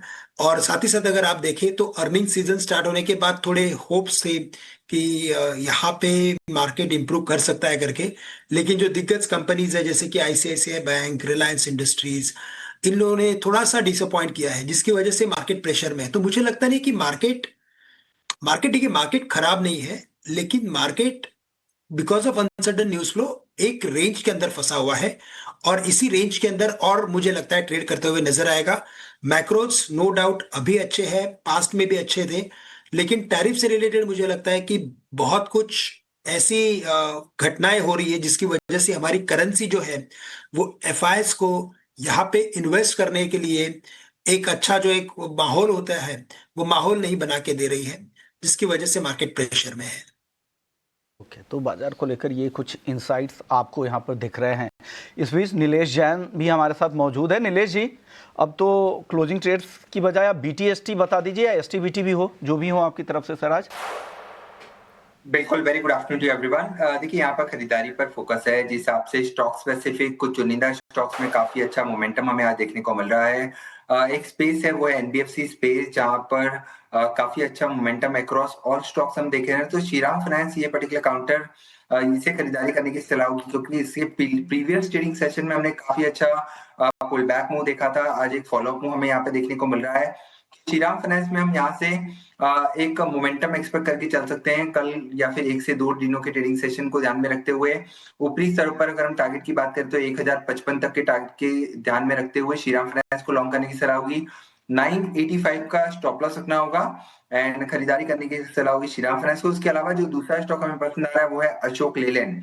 यहाँ पर भी देखें तो काफी अच्छा ब्रेकआउट इंटरडे चार्ट पर हमें देखने को मिल रहा है, तो उसके चलते यहाँ पर एक फॉलोअप मूव 192 से 195 तक का हमें देखने को मिल सकता है। 184 के स्टॉप लॉस से अशोक लेलैंड को भी लॉन्ग करने की सलाह होगी। ओके, तो अशोक लेलैंड और श्रीराम फाइनेंस दो आपकी तरफ से लॉन्ग कॉल यहाँ पर आ गई है। IRFC, हालांकि नतीजे हमने आपको पहले ही बता दिए थे, लेकिन ये जो क्वार्टरली मुनाफा अगर आप इसका देखेंगे 1802 करोड़ का, तो ये रिकॉर्ड मुनाफा है। पहली बार कंपनी ने किसी एक तिमाही में, सिंगल तिमाही में इतना ज़्यादा प्रॉफिट दर्ज किया है, और ईयर बेसिस पे ये करीब करीब 11% की ग्रोथ है। नेट इंटरेस्ट मार्जिन 8% यहाँ पर बढ़े हैं, और साथ साथ जो टोटल इनकम है इसमें भी ठीक ठाक ग्रोथ देखने को मिली है। लेकिन स्टॉक चल नहीं रहे हैं, कहाँ से ये दबाव दिख रहा है ये भी जानने की कोशिश करते हैं। एक बार राजेश जी, IRFC को लेकर आपकी राय क्या है? केवल रेवेन्यू के नंबर है वही एक कमजोर दिख रहे हैं, बाकी सारे पैरामीटर्स पे नतीजे तो अच्छे दिख रहे हैं IRFC को। क्या राय है सर, फंडामेंटल राय क्या है? देखिए, फंडामेंटली अगर देखेंगे तो सिर्फ RFC नहीं, बल्कि जितने भी रेलवे के स्टॉक है सारे ही अंडर परफॉर्म कर रहे हैं। कुछ एक स्टॉक तो 52 वीक लो तक, जैसे IRCTC जैसी कंपनियां 1-2 दिन पहले 52 वीक लो तक लगा के आई हैं। तो प्रेशर चारों तरफ बना हुआ है, लेकिन बावजूद इसके जिस तरह की इंफ्रास्ट्रक्चर पुश बनी हुई है, इंफ्रास्ट्रक्चर एक्सपेंशन हो रहा है, खास करके रेलवेज में गवर्नमेंट का जो पुश है, मुझे लगता है कि ये जिस तरह की तेजी बनी थी पिछले दिनों पूरे रेलवे पैक में, उसके बाद का एक कंसोलिडेशन है, टाइम कंसोलिडेशन है, जो कि थोड़ा लंबा भी चल सकता है। लेकिन वैल्यूएशन कहीं कहीं अच्छे हो गए हैं, खास करके उन कंपनियों के जहां ऑर्डर बुक अच्छे हैं, अर्निंग विजिबिलिटी अच्छी है। फॉर एग्जांपल आप IRCTC पे ध्यान दे सकते हो, RVNL में जहां ऑर्डर बुक बहुत अच्छी है। RCTC के मोनोपोली बिजनेस है, 3 बिजनेस मोनोपोली है 4 में से। RVNL में ऑर्डर बुक बहुत अच्छी है, RFC के नंबर्स अच्छे आ रहे हैं। मुझे लगता है कि कुछ चुनिंदा खरीदारी मध्यम से लंबी अवधि वाले निवेशक इसमें कर सकते हैं। तो मध्यम से लंबी अवधि के इन्वेस्टर्स जो हैं यहाँ पर कुछ रेलवे काउंटर्स को ज़रूर देख सकते हैं, और जी हाँ, बजट को लेकर ये सभी थीम्स जो हैं वो फोकस में ज़रूर रहेंगी। बट नतीजों के लिहाज से आज CEAT पर भी फोकस रहेगा, क्योंकि मार्केट के बाद आएंगे इसके नतीजे। और श्रीकांत जी, एक बार आपसे CEAT पर व्यू चाहिए, और ये इसलिए भी पूछ रही हूँ क्योंकि पिछले 4 से 5 क्वार्टर्स से देखें तो जब CEAT के नंबर्स आए हैं, बड़े मूव्स दिखाए हैं स्टॉक ने, और ना ही सिर्फ CEAT चलता है, चाहे वो ऊपर जाए या फिर नीचे, बल्कि अन्य टायर काउंटर्स का भी सेंटिमेंट जो है कहीं ना कहीं CEAT ही डिसाइड कर लेता है, क्योंकि पूरे टायर स्पेस में सबसे पहले नतीजे CEAT के आएंगे। और श्रीकांत जी, नतीजों से पहले लगभग 2% की तेजी CEAT का काउंटर जरूर दिखा रहा है। कैसे देख रहे हैं आप इसको चार्ट्स पे, और कौन से लेवल्स यहाँ पर इंपॉर्टेंट हैं? तो सृष्टि जी, बिल्कुल आपने सही कहा कि कई बार हमने देखा है कि CEAT एक पूरे सेक्टर का मोमेंटम डिसाइड करता है, और इस बार भी अगर आप देखें तो इसमें जो रिलेटिव आउट परफॉर्मेंस बना है वो गजब का है। स्टॉक ने कई बार पिछले 6-8 महीने में हायर हाइज बनाए हैं, और हमेशा एक हायर टॉप हायर बॉटम की सीरीज फॉर्म करते हुए ये न्यू हाइस की तरफ जाते हुए दिखाई देता है। मुझे लगता है कि ये स्टॉक ने पिछले 3 या 4 हफ्तों से 3700 के करीब काफी बड़ा वक्त निकाला है। एक बेस बिल्डिंग फॉर्मेशन हुआ है और यहां से अगर तेजी बनती है तो कम से कम ये स्टॉक 4200 अपने प्रीवियस हाई 4400 के करीब जा सकता है। तो 4200 4400 के रेंज में हमें लगता है कि वापस से ये स्टॉक बिल्कुल जा सकता है। करंट लेवल से भी अगर इसमें अगर कोई लॉन्ग की पोजीशन बनानी हो या तो इन्वेस्टमेंट भी अगर करना हो तो इसमें किया जा सकता है with a short term view. Alright, तो फिर से 4200 4400 तक जाने का दमखम रखता है सीएट, यहाँ पर ज़रूर रखेंगे नज़र। पर जी हाँ, हम अभी आईएमएफ की रेटिंग के बारे में बात कर ही रहे थे, कैसे उन्होंने जो है इंडिया का जीडीपी आउटलुक को बढ़ाया है। पर बाजार आज भले ही गिरावट दिखा रहा हो, ना ही सिर्फ आईएमएफ बल्कि मूडीज का भी जो भरोसा है भारत पर वो बढ़ता हुआ नजर आया है। मूडीज खास तौर से क्या बोल रहा है FY26 के लिए और आगे आने वाली ग्रोथ के लिए, ये पूरी जानकारी के साथ हमारे साथ विकास सिन्हा जुड़ चुके हैं। विकास, बताइए। बिल्कुल, देखिए सृष्टि, अभी आपकी स्क्रीन पर नीचे एक खबर आ रही है, सबसे पहले उसी से शुरुआत कर देता हूं। आईएमएफ ने भारत का जीडीपी ग्रोथ अनुमान बढ़ाया है और उन्होंने बढ़ाकर वो 7.3% कर दिया। 70 बेसिस पॉइंट के आसपास उन्होंने ये जीडीपी ग्रोथ अनुमान बढ़ाया है। तो ये अभी अभी खबर आई है, लेकिन इसके पहले अगर देखें तो मॉर्निंग में मूडीज की तरफ से रिपोर्ट आई थी और मूडीज ने भी भारत का जो FY26 में जीडीपी ग्रोथ अनुमान है वो 7.3% रहने का अनुमान जताया है। और पिछले साल के मुकाबले अगर इसको देखें तो 6.5% की ग्रोथ थी पिछले साल, उससे बढ़ाकर 7.3% किया गया है। इसमें एक चीज़ और कंपेयर करने की है, अभी जो आईएमएफ की तरफ से अनुमान आया है उसमें ये कहा जा रहा है कि जो ओवरऑल ग्लोबल जीडीपी ग्रोथ है वो 3.3% की रहने वाली है। तो वैसे में अगर आप कंपेयर करेंगे ग्लोबल ग्रोथ को इंडियन ग्रोथ से तो आपको ये ग्रोथ काफ़ी शानदार दिखेगी। और जो मूडीज़ ने चीज़ें कही हैं उसको एक बार लेकर जाता हूँ मैं फिर से। कि मूडीज़ का ये कहना है, क्योंकि ये इंश्योरेंस सेक्टर से रिलेटेड रिपोर्ट थी, तो उसमें उनका ये कहना है कि इंश्योरेंस सेक्टर को काफ़ी सपोर्ट मिलेगा जीडीपी ग्रोथ से ही। ये कैसे वो रिलेट कर रहे हैं, तो वो ऐसे रिलेट कर रहे हैं कि अगर जीडीपी ग्रोथ अच्छी होगी तो इंडिविजुअल इनकम अच्छी होगी, हाउस होल्ड इनकम अच्छी होगी, और अगर हाउस होल्ड इनकम अच्छी होती है तो वैसे में इंश्योरेंस की डिमांड बढ़ेगी और इंश्योरेंस सेक्टर के लिए काफ़ी पॉजिटिव होगा। इसके थोड़े दिन पहले अगर आप देखेंगे, 5-6 दिनों पहले देखेंगे तो मॉर्गन स्टैनली की एक रिपोर्ट आई थी। मॉर्गन स्टैनली ने भी अपनी रिपोर्ट में इंडिया की जो जीडीपी ग्रोथ है FY26 के लिए, वित्त वर्ष 2026 के लिए, वो 7.4% रहने का अनुमान जताया था। और उनका भी ये कहना था कि जो घरेलू डिमांड है उससे सबसे ज़्यादा सपोर्ट इंडिया की ग्रोथ को मिलेगा। तमाम जियोपॉलिटिकल टेंशंस के बीच में भी इंडिया की जीडीपी ग्रोथ अच्छी रहेगी, ये उनका कहना था। और हमारे अपने रेगुलेटर आरबीआई ने भी जब जीडीपी ग्रोथ को लेकर आंकड़ा जारी किया तो उन्होंने रिवाइज किया जीडीपी ग्रोथ के अपने फोरकास्ट को। उन्होंने जो 6.8% का अनुमान उनका पहले था उससे बढ़ाकर उन्होंने 7.3% का अनुमान अब दिया है। और उनका ये कहना है कि भारत दुनिया की तमाम इकोनॉमीज में सबसे तेजी से ग्रो करने वाली इकोनॉमी लगातार बरकरार रहेगा उस तरह से। उसके अलावा आरबीआई का ये भी कहना था कि रिटेल महंगाई लगातार आरबीआई के जो टॉलरेंस लिमिट है उससे नीचे है। तो ये एक डबल इफेक्ट है कि एक तरफ आपकी महंगाई कम है और दूसरी तरफ जो आपकी ग्रोथ अच्छी चल रही है, तो ये इंडिया की इकोनॉमी के लिए काफ़ी पॉजिटिव है और ये आरबीआई ने अपनी रिपोर्ट में कहा था। एक और आंकड़ा उन्होंने बेरोजगारी दर को लेकर कहा था कि बेरोजगारी दर लगातार घटते हुए ट्रेंड में है, जो पॉजिटिव है इकोनॉमी के लिए। तो ये तमाम चीज़ें कही थी। और अगर आप जीडीपी ग्रोथ का ट्रेंड भी देखेंगे तो आपकी स्क्रीन पर जीडीपी ग्रोथ का ट्रेंड भी दिख रहा है कि 8.2, 7.8, 7.4, यानी जो जीडीपी ग्रोथ है वो लगातार बढ़ती हुई ग्रोथ आपको दिख रही है, जो 7.4 से 7.8 और अब 8.2 पिछले क्वार्टर में, वो Q2 में रही थी और Q3 के आंकड़े भी आने हैं। तो ये तमाम चीज़ें आप देखेंगे तो आपको ये लगेगा कि इंडिया की ग्रोथ स्ट्रांग है। भले ही मार्केट आज या फिर पिछले कुछ दिनों से म्यूटेड रिस्पांस दे रहा है, लेकिन ग्रोथ को लेकर अगर देखा जाए तो कोई चिंता नहीं है। ये तमाम ग्लोबल एजेंसीज भी कह रही हैं और हमारा अपना रेगुलेटर भी कह रहा है, आईएमएफ भी कह रहा है अब तो। जी हाँ, हमारे खुद के रेगुलेटर और आईएमएफ, मूडीज जैसी ग्लोबल रेटिंग एजेंसीज का भरोसा जो है वो भारत पर और भी मजबूत होता हुआ दिख रहा है और उनकी रेटिंग ग्रोथ आउटलुक में ये सब कुछ रिफ्लेक्ट हो रहा है। बहुत बहुत शुक्रिया विकास, ये पूरी जानकारी देने के लिए। और जी हाँ, अच्छी खबर तो है ही, पर ग्लोबल संकट और साथ ही अर्निंग्स का इतना सपोर्ट नहीं है, जिसकी वजह से हम देख रहे हैं कि भारतीय बाजार अभी भी फिलहाल प्रेशर में है। बट फिर से कुछ स्टॉक स्पेसिफिक एक्शन पर लौटते हैं और श्रीकांत, आज फिर से डिफेंस काउंटर्स में थोड़ा सा जोश लौटा है। खास तौर से HAL पर अपनी राय दीजिए। फिलहाल डे हाई के करीब लगभग 0.25% की तेजी है। कैसे देख रहे हैं आप इसके चार्ट्स को, क्योंकि हम कुछ दिनों पहले भी इसकी चर्चा कर रहे थे जहां पर 4500 के पार निकलने में थोड़ी सी दिक्कतें हुई थी, बट आज फिर से HAL उन स्तरों पर है। श्रीकांत जी, आपकी राय? तो बिल्कुल देखिए, यहाँ पे भी हमें लगता है कि जो ओवरऑल ट्रेंड है वैसे थोड़ा सा ट्रेंड स्लगिश है। अगर मार्केट में कोई वीकनेस अगर आती है तो ये स्टॉक बहुत जल्द ही अपने लोज के करीब आते हैं। But at the same time मुझे लगता है कि जैसे अभी ग्लोबल डेवलपमेंट्स बन रहे हैं और अभी बजट भी नियर कॉर्नर है, तो करंट लेवल से मुझे लगता है कि डाउनसाइड काफी कम रहेगी। 4400 4350 मुझे लगता है कि ये लोअर लेवल्स हैं जहां पे इस पर्टिकुलर स्टॉक में बढ़िया सपोर्ट है। और जब तक 4350 के नीचे बन ना आए तब तक मुझे लगता है कि ये स्टॉक ग्रेजुअली 4750 या 4800 के भी लेवल्स दिखा सकता है।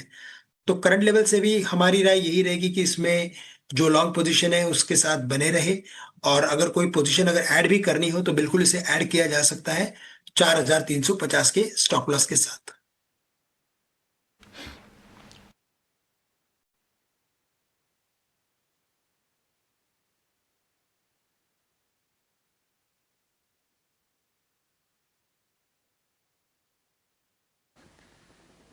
ठीक है, ये राय हो गई आपके लिए HCL के शेयर को लेकर। आज हम 1.25% के आसपास की तेजी देख रहे हैं। कुछ और शेयर देख रहे हैं जहां पर लॉन्ग एडिशंस हो रहे हैं। PB फिनटेक पर आपसे राय जानना चाहेंगे नीलेश जी, क्योंकि PB फिनटेक हमने लगातार इस शेयर को गिरते हुए देखा और आज हम देख रहे हैं कि ना सिर्फ ये स्थिर हुआ है बल्कि ठीक ठाक ओपन इंटरेस्ट भी इसमें एडिशन हुआ है। PB फिनटेक आपको लगता है कि ये शेयर चल जाएगा यहाँ से, क्योंकि क्लोजिंग अच्छी देने जा रहा है ये? बिल्कुल अभिषेक जी, देखिए कुछ दिनों से लगातार यहाँ पर हम गिरावट देख रहे थे। 26 दिसंबर के बाद से आज पहला स्ट्रॉन्ग बुलिश रिवर्सल कैंडल हमें देखने को मिल रहा है, जो सपोर्टेड बाय ह्यूज वॉल्यूम, और डेरिवेटिव डेटा भी काफी पॉजिटिव है। 4% के आसपास का हुआ इजाफा हुआ है, तो यहाँ पे एक क्लियर साइंस ऑफ रिवर्सल है। तो ऊपरी स्तरों पर 1720 से 1750 तक का एक फॉलोअप मूव हमें यहाँ पर देखने को मिल सकता है। 1630 के स्टॉप लॉस से किसी के पास लॉन्ग पोजीशन है तो बने रहे। फ्रेश खरीदारी थोड़ी सी डिप पर करके चल सकते हैं, क्योंकि ये पुल बैक थोड़ा और एक्सटेंड होता हुआ नजर आ रहा है। थोड़ा सा और एक्सटेंड होता हुआ नजर आ रहा है। एक और शेयर जो काफी ज्यादा गिरावट का शिकार हुआ और आज वीक मार्केट में भी हम देख रहे हैं कि थोड़े से बायर्स एक्टिव हुए हैं, और शेयर का नाम है डिक्सन टेक। हालांकि मतलब अब शेयर ये 18,000 रुपए से गिरते गिरते 10,000 रुपए के आसपास आ गया था। थोड़ी सी बाइंग है, 2.5% ऊपर आज ये शेयर नजर आएगा। राजेश जी, आपसे इस पर यूँ जानना चाहेंगे, डिक्सन टेक को लेकर क्या आपकी राय है? इतना ज्यादा क्रैश हुआ, बावजूद उसके हम देख रहे हैं कि वैल्यूएशंस अभी भी एलिवेटेड हैं, सप्लाई चेन को लेकर इश्यूज हैं, दिक्कतें कई सारी हैं। आप क्या सलाह देंगे निवेशकों को डिक्सन को लेकर? देखिए अभिषेक जी, पूरा EMS स्पेस अगर देखें तो भारी बिकवाली आई, फिर किसी कंपनी में कॉर्पोरेट गवर्नेंस का मुद्दा रहा, किसी में वैल्यूएशन का रहा। वैल्यूएशन का तो खैर सब में ही रहा, पर आज की डेट में इतनी गिरावट के बाद भी मैं समझता हूँ वैल्यूएशन थोड़े से अभी भी स्ट्रेच्ड हैं। हालांकि इन सारी कंपनियों को PLI का फायदा मिलता है, जो इंडिजिनाइजेशन गवर्नमेंट की काबिलियत चल रही है उसका फायदा मिलता है। खास डिक्सन की बात की जाए तो देखिएगा, मोबाइल के जो वॉल्यूम्स है वो गिरते जा रहे हैं, क्योंकि मेमोरी प्राइसेस में बहुत ज्यादा बढ़त हुई है। और इस वक्त अगर आप देखेंगे तो DRAM और स्टोरेज के जो डिमांड भाव हैं वो 30 से 40% तक बढ़ गए हैं। ऐसी बातें हो रही हैं कि और भी बढ़ सकती हैं। वीवो के साथ जो इनका जॉइंट वेंचर है वो भी थोड़ा डिले चल रहा है। इन सारी चीजों के मद्देनजर मुझे इस वक्त नई खरीदारी की कोई लॉजिक समझ नहीं आ रहा है। ट्रेडिंग की अपॉर्चुनिटीज अलग बात है, बट इस बार इन्वेस्टमेंट के लिए अवॉइड ही रहेगा। इन्वेस्टमेंट के लिए अवॉइड की ही सलाह है डिक्सन टेक को लेकर। एक शेयर जो काफी बढ़िया है, फेडरल बैंक का 3.5% की तेजी आज हम देख रहे हैं फेडरल बैंक में, और ऊपरी स्तरों से थोड़ी सी प्रॉफिट टेकिंग इसमें आई थी, लेकिन आज फिर से स्ट्रेंथ इसमें दिखाई दे रही है और लगातार दूसरे सत्र में देखने की शेयर आपको मजबूती दिखाएगा। राय क्या होगी इस पर श्रीकांत जी आपकी? फेडरल बैंक, क्योंकि नंबर्स जिन्होंने रिपोर्ट किए अपने वो ठीक ठाक थे, प्रॉफिट में लगभग 10% के आसपास की ग्रोथ थी। फेडरल बैंक आपको लग रहा है कि अभी और चलेगा ये? तो देखिए, वैसे फेडरल बैंक में हमने 2 दिन में काफी बड़ी तेजी देखी है। 240 245 के करीब ट्रेड कर रहा था, अभी 280 हो चुका है। इसके क्वार्टरली नंबर्स बहुत ही अच्छे थे, और ओवरऑल अगर देखा जाए तो ये स्पेस में ये पर्टिकुलर बैंक काफ़ी अच्छी तरीके से परफॉर्म कर रही है और अभी भी वैल्यूएशंस देखा जाए तो रिजनेबल है। फेयर वैल्यू जो हमने इस पर्टिकुलर स्टॉक पे रखी है वो 310 की है। हमें लगता है कि अगर इसमें कोई करेक्शन अगर आए 270 के करीब, 270 के करीब, तो इसमें खरीदा जा सकता है। तो रिस्क रिवॉर्ड रेशियो थोड़ा बेटर होगा। करंट लेवल से खरीदना और एकदम लॉन्ग टर्म व्यू अगर रखेंगे, 12 महीने का व्यू रखेंगे तो चलेगा एक बार। तो फिर करंट लेवल से ऐड करके हम डिक्लाइंस पे और ऐड कर सकते हैं। But with a very short term view अगर खरीदना है तो मुझे लगता है थोड़ा एक यहाँ से गिरावट का इंतजार करना जरूरी है। गिरावट में से खरीदे तो रिस्क रिवॉर्ड रेशियो बेटर रहेगा। लेकिन ओवरऑल हमें लगता है कि ये स्टॉक काफी बुलिश है और इवेंचुअली ये स्टॉक 310 के पार जा सकता है। करंट लेवल पे ना खरीदे, ये सलाह फेडरल बैंक को लेकर है। डिप में ही मौका देखे तो आपके लिए रिस्क और रिवार्ड बेहतर होगा। बैंक ऑफ इंडिया में भी आज शॉर्ट कवरिंग दिख रही है, अच्छी मजबूती है, करीब करीब 4% की तेजी यहां पर भी दिख रही है। नीलेश जी, आपकी राय बैंक ऑफ इंडिया को लेकर? बिल्कुल, देखिए बहुत ही शानदार स्ट्रक्चर है यहाँ पर बैंक ऑफ इंडिया का, क्योंकि अगर आप 2024 के बाद देखें तो काउंटर ने रिसेंटली फ्रेश ब्रेकआउट दिया है। तो एक मल्टी ईयर ब्रेकआउट हमें यहाँ पर आता हुआ नजर आ रहा है और काफी अच्छा चार्ट स्ट्रक्चर है। ऐसा लग रहा है कि यहाँ से 175 टू 180 तक के level short to medium term में देखने को मिल सकते हैं। तो फिलहाल के लिए जिनके पास लॉन्ग पोजीशन है बने रहे, फ्रेश खरीदारी मेरे ख्याल से थोड़ी सी डिप पर करें, क्योंकि रिस्क एंड रिवॉर्ड इन लेवलों पर थोड़ा सा अनफेवरेबल है। तो करंट लेवल पर किसी के पास लॉन्ग पोजीशन है तो 157 के स्टॉप लॉस से बने रहे। 175 से 180 तक के लेवल हमें यहाँ पर देखने को मिल सकते हैं। रियल एस्टेट कंपनियों में आज गोदरेज प्रॉपर्टीज आज में फिर से काफ़ी ज़्यादा गिरावट है और हाल में जो ब्रोकरेज की जो निगेटिव रिपोर्ट आई थी उसका भी दबाव यहाँ पर दिख रहा है। 5% से ज़्यादा टूटा हुआ है। राजेश जी, एक छोटा राय दे दीजिएगा, गोदरेज प्रॉपर्टीज में इतनी गिरावट के बाद भी मौके हैं या इंतजार करें अभी और गिरने का? मेरे ख्याल से 1700 1750 के आसपास एक अच्छी बाइंग बन सकती है। इसमें प्रोजेक्ट्स अच्छे हैं, थोड़ी प्रॉफिट बुकिंग कह लीजिए या थोड़ा जो स्लो डाउन रियलिटी में देखा जा रहा है उसी के खामियाजा भुगतना पड़ रहा है। लंबी अवधि के निवेशक छोटे छोटे क्वांटिटीज में बाइंग कर सकते हैं।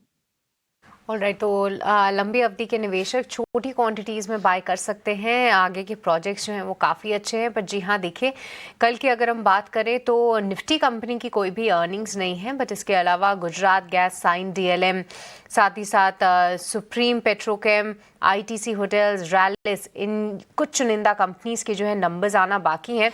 और साथ ही साथ एफएनओ का प्लेयर यूनाइटेड स्पिरिट्स के भी नंबर्स जो हैं कल ही आएंगे। एक बार श्रीकांत जी क्विकली यूनाइटेड स्पिरिट्स पर भी अपना व्यू दे दीजिए, क्योंकि हाल फिलहाल हमने देखा था कुछ ब्रोकरेज रिपोर्ट्स भी इस पर पॉजिटिव आई थी।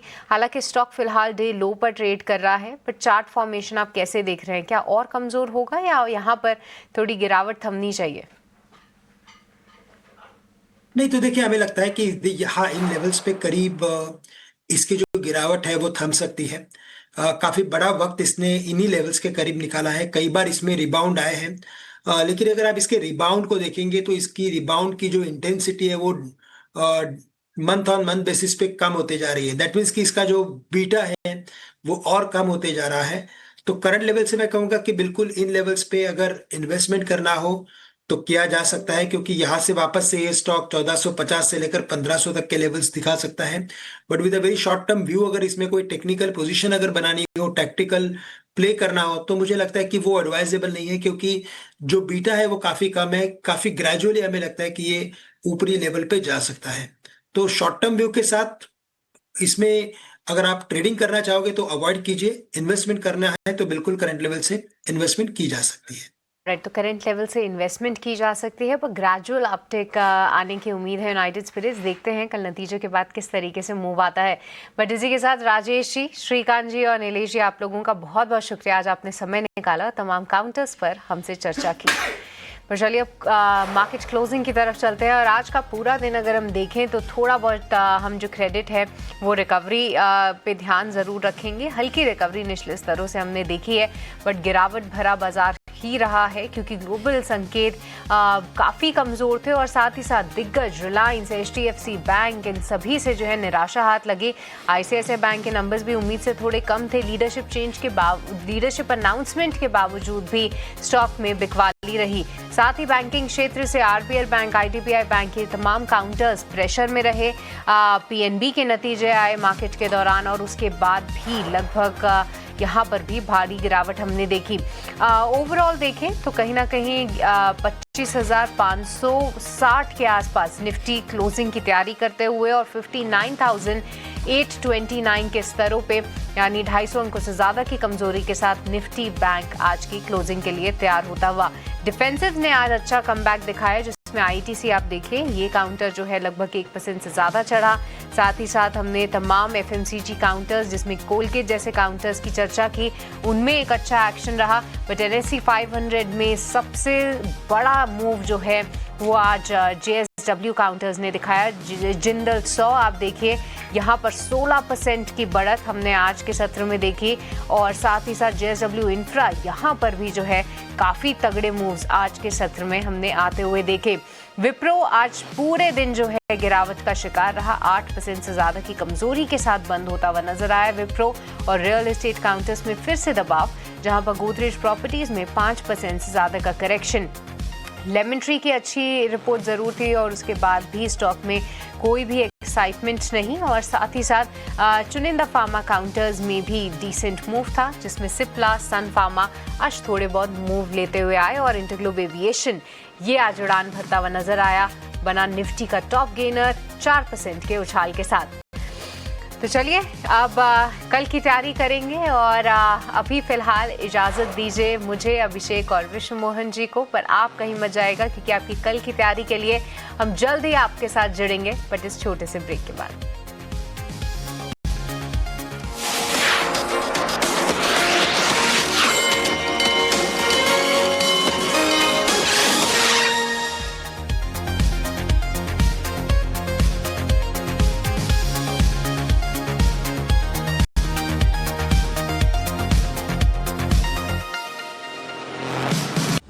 In association with SBI, the banker to every Indian truly. ET Now स्वदेश बजट यात्रा